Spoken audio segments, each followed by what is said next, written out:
아득한 옛날 춘천은 청정한 자연과 평온한 마을로 유명했습니다. 도시의 중앙에는 아름다운 소양호가 자리 잡고 있었고, 이 호수에는 신비로운 전설이 전해져 내려왔습니다. 옛 말에 따르면 소양호에는 물의 여신이 살았다고 합니다. 그녀는 밤마다 호숫가에 나타나 사람들을 관찰하고 그들이 서로를 어떻게 대하는지를 지켜보았습니다. 여신은 특히 도덕적이고 준법 정신이 강한 사람들에게 큰 관심을 보였습니다. 사람들은 여신의 존재를 알지 못했지만 그녀는 그들의 말을 들으며 시간을 보냈습니다. 어느 날 호수 근처의 한 마을에는 젊은 어부가 살고 있었습니다. 그의 이름은 수민이었고, 그는 매우 정직하고 착한 사람이었습니다. 수민은 매일 아침 일찍 일어나 호숫가에서 그물질을 하며 생계를 유지했습니다. 그러나 그는 매일 잡는 고기 절반을 자신의 가족이 아닌 마을이 가난한 이웃들과 나누어 먹었습니다. 어느 날 밤 수민은 꿈속에서 아름다운 여성을 만났습니다. 그녀는 은빛 드레스를 입고 있었으며 눈은 마치 별처럼 반짝였습니다. 그녀는 수민에게 내가 애대한 사랑과 자비를 실천하는 모습이 내 마음을 울렸다. 너의 선행에 대한 보답으로 나는 너에게 축복을 내릴 것이다 라고 말했습니다. 다음 날 아침 수민은 꿈을 단순한 상상이라고 생각했지만 호수로 돌아갔을 때 그는 자신의 그물이 무거운 것으로 가득 차 있는 것을 발견했습니다. 하지만 그것은 단순한 물고기가 아닌 금빛으로 빛나는 물고기였습니다. 그는 놀라서 금빛 물고기를 마을로 가져갔고, 놀랍게도 물고기는 매우 값비싼 것으로 밝혀졌습니다. 이로 인해 수민은 갑작스레 부자가 되었고, 그는 자신의 부를 여전히 이웃들과 나누기로 결심했습니다. 수년이 지나도 수민의 부유함은 지속되었고, 그는 점점 더 많은 사람들을 도왔습니다. 그리고 매일 밤 소양호의 여신은 그를 축복하며 그의 지속적인 선행을 지켜보았습니다. 고맙게도 수민의 이야기는 마을에 전해지며 여전히 춘천 사람들은 그의 이름을 기억하고 있습니다. 오늘날에도 춘천의 사람들은 때때로 소양호의 호수공원에 나가 여신에게 각자의 소원을 빌거나 수민과 같은 선한 사람이 되기를 기도합니다. 비록 여신의 존재는 확인할 수 없지만 그들의 믿음과 선행이 춘천 마을을 더욱 따뜻하게 만듭니다. 이러한 전설은 춘천의 전통과 민속신앙으로서 마을 사람들에게 오늘날까지도 영감을 줍니다. 두 번째 이야기, 옛날 옛적 고흥이라는 곳에는 마을 사람들의 안녕을 책임지는 특별한 바위가 있었다. 그 바위의 이름은 전매바위였다. 이 바위는 마을 중심에 위치해 있었으며 사람들은 그 바위가 마을을 지켜준다고 믿었다. 전설에 따르면 전매바위는 하늘의 신들에 의해 이 땅으로 보내졌다고 한다. 언젠가 이 마을에 큰 재앙이 닥쳤다. 하늘이 무너질 듯한 폭우가 계속 내리고 마을 사람들은 언제 끝날지 모르는 비에 불안에 떨었다. 그때 한 노인이 바위 앞에 나가 무릎을 꿇고 기도를 올렸다. 우리 마을을 지켜주소서, 전매바위여. 신기하게도 노인의 기도가 끝나자 하늘은 맑게 개어 가며 폭우가 그치기 시작했다. 사람들은 이 기적이 전매바위 덕분임을 확신했고, 그때부터 이 바위는 마을 이수우신으로 여겨지기 시작했다. 전매바위 앞에는 언제나 길고 긴 줄이 늘어섰다. 사람들은 건강과 행복을 기원하며 바위에 작은 돌을 쌓았다. 이 돌탑은 점점 높이 쌓여갔고 마을의 평화와 번영을 상징하는 기념물이 되었다. 세월이 흐르며 바위에 대한 신앙은 더욱 깊어졌다. 마을 청년들이 군에 나갈 때면 마을 주민들이 모여 전매바위 앞에서 무사 귀환을 기원했고, 돌아오는 날에는 역시 바위 앞에 모여 감사의 예를 올렸다. 어느 날 마을에 낯선 여행자가 찾아왔다. 그 여행자는 전매바위에 대해 듣고는 의심하며 바위를 향해 손가락질하며 말했다. 돌덩이가 어떻게 사람을 지킨단 말인가. 그러나 마을 사람들은 미소 지으며 그 말을 지나쳐버렸다. 왜냐하면 그들은 이미 수많은 기적을 겪어왔기 때문이다. 시간이 지나 그 여행자는 마을에 머무는 동안 자신의 건강이 나아지고 일이 잘 풀리는 것을 느꼈다. 그는 전매바위의 신비로움을 깨닫고는 마을을 떠나기 전 바위 앞에서 소원을 빌었다. 그의 눈에는 감격의 눈물이 맺혀 있었다. 오늘날에도 고흥의 마을 사람들은 중요한 일이 있을 때면 전매바위를 찾아가 안녕과 성공을 빈다. 그들에게 전매바위는 단순한 바위가 아닌 그들의 삶을 지켜주는 든든한 수호신인 것이다. 이 이야기는 사람들에게 신앙이 단순한 믿음을 넘어서 공동체의 중심적 역할을 한다는 교훈을 전해주고 있다. 세 번째 이야기, 옛날 옛적 강원도의 동해안 속초에서의 이야기다.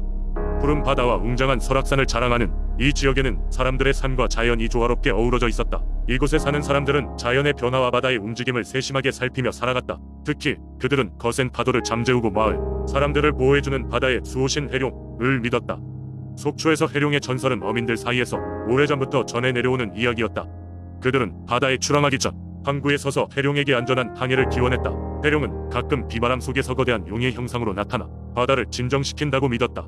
어민들은 바다에서 무사히 돌아오면 첫 번째로 잡은 물고기를 해룡에게 바쳐 감사의 마음을 전했다. 어느 해 속초에는 유난히도 거센 폭풍이 몰아쳤다. 많은 집들이 파손되고 해안가의 배들이 파도에 떠밀려 부서졌다. 사람들은 두려움 속에 방황했으며 바다의 수호신인 해룡이 그들을 떠났다고 생각했다.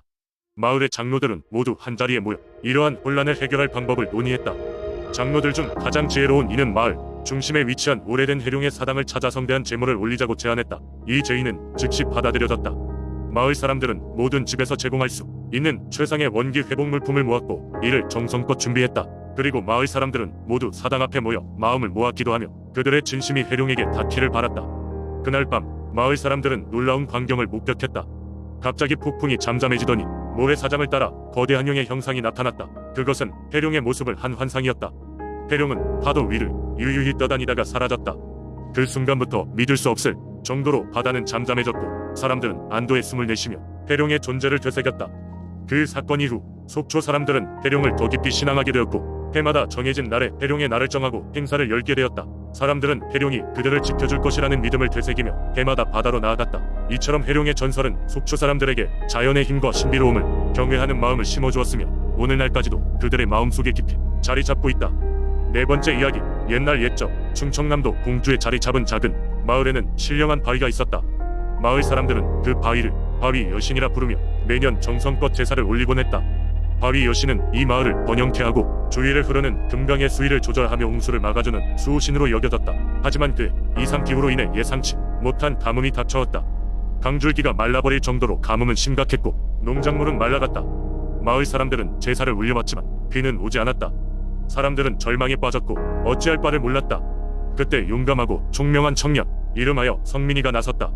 그는 마을의 영웅으로 알려져 있었고 웬만한 어려움 앞에서도 당당히 맞설 수 있는 사람이었다. 성민이는 바위 여신이 계신 곳으로 가겠다고 결심했다. 그는 마을 사람들에게 말했다. 제가 바위 여신을 찾아가 무엇이 문제인지 알아보겠습니다. 그녀와 직접 대화하여서 이 가뭄의 원인을 찾아내겠어요. 마을 사람들은 성민이를 막을 수 없었고 그에게 큰 기대를 걸었다. 성민은 바위 여신이 있는 산 정상으로 향했다. 힘든 산길을 올라갔고 드디어 바위 여신이 깃든 신성한 바위 앞에 다다랐다. 밤이 되자 성민이는 바위 앞에 앉아 바위 여신에게 정성스레 기도했다. 얼마 지나지 않아 달빛이 바위에 비치더니 바위에서 빛나는 형상이 나타났다.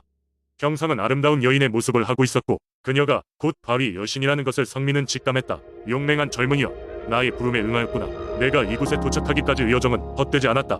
여신이 말했다. 그녀의 목소리는 평온하면서도 강력했다. 성민은 여신에게 인사하며 물었다. 여신이시여, 이 마을에 닥친 가뭄의 원인이 무엇입니까? 저희가 할 수 있는 일이 있다면 알려주시기 바랍니다. 바위 여신은 잠시 침묵했다가 이상한 눈빛으로 그를 바라보며 말했다. 가뭄의 원인은 이 땅의 균형이 깨졌기 때문이네. 저 깊은 산속에 잠든 용이 깨어나 그 기운이 흐르지 못하게 막고 있지. 그 용은 옛날부터 이 땅의 수호신이었지만 땅의 균형이 바뀌면서 그가 잠에서 깨어난 것이지. 성민은 이 말을 듣고 무엇이 문제인지 깨달았다. 용과의 대면은 위험하지만 이 문제를 해결하는 방법은 그것뿐이었다. 제가 그 용을 찾아가 어떻게든 설득해보겠습니다. 그는 다짐했다. 용기를 내어 성민은 깊은 산속으로 들어갔다. 예상보다 오래 걸린 여정 끝에 그는 마침내 용이 누워 있는 깊은 동굴에 도착했다. 용은 성민의 방문에 처음엔 눈을 감았지만 점차 호기심에 눈을 뜨고 그를 바라보았다. 용은 성민이를 보고 말했다. 인간이여, 어째서 이곳에 왔는가? 성민은 용에게 마을의 상황과 바위 여신과의 이야기를 말해주며 어떻게든 용이 다시 잠들 수 있도록 도와달라고 요청했다. 용은 성민의 진심 어린 이야기와 마을을 위한 희생에 감명받았고 마음이 움직였다. 내 용기와 진실한 마음을 믿어 이번에는 잠든 지세로 돌아가도록 하지. 용이 말했다. 그러나 한 가지 부탁이 있다. 내 잠들어 있을 동안 마을 사람들이 자연의 조화를 지키며 살도록 해주게. 성민은 흔쾌히 약속했고 용은 다시 깊은 잠에 들어갔다. 그 순간 마을에는 눈부시게 많은 비가 내리기 시작했다. 마침내 공주는 다시 초록빛으로 물들고 농작물은 번성하여 풍족한 수확을 맞이하게 되었다. 마을 사람들은 성민이 돌아오자 그를 마치 영웅처럼 맞이했고 매년 그는 마을에서 바위 여신과 그 용의 이야기를 전해주며 사람들에게 자연을 아끼고 소중히 하라는 교훈을 주었다. 이렇듯 공주의 민속신앙 속 바위 여신과의 이야기는 지금도 전해져 내려오며 사람들의 가슴속에 깊은 인상을 남기고 있다.